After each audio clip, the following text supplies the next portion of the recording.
Hari ini, satu dunia kecoh.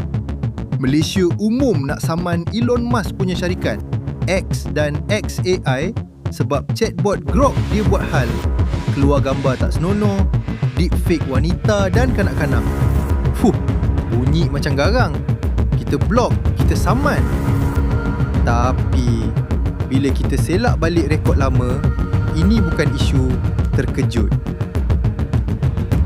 Red flag dia ialah kenapa bila dah viral baru nak menggelupur. Isu platform tak patuh undang-undang ni dah berzaman. Tapi kenapa X masih boleh beroperasi macam raja walaupun lesen pun tak tentu ada? Ingat tak Undang-Undang Pelesenan Media Sosial yang berkuat kuasa 1 Januari 2025? Fakta, sampai hujung 2025 pun laporan dedahkan platform gergasi macam X ni masih dikira beroperasi tanpa lesen atau dalam fasa tangguhan. Kita bagi muka, dorang bagi kaki. Sekarang bila AI dibuat onar, baru kita nak cari peguam. Dalam kes hari ni, MCMC kata X bagi respon pro forma atau acuh tak acuh je bila diminta buang konten tu. Ini bukan spekulasi bang, ini bukti yang dorang tak hormat kedaulatan undang-undang kita dari awal.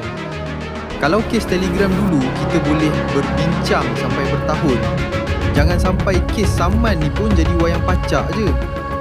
Duit habis bayar lawyer, hasil habuk pun tarah. Sejarah tak menipu.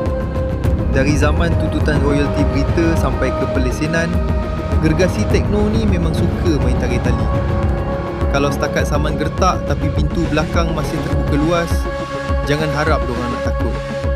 Kita tak nak hero last minute. Kita nak ketegasan dari day one. Jangan tunggu anak bangsa dah jadi mangsa deepfake. Sebenarnya dah banyak yang berlaku. Baru nak cari akta. Rakyat berhati rapat ni. Jaga-jaga. Red flag!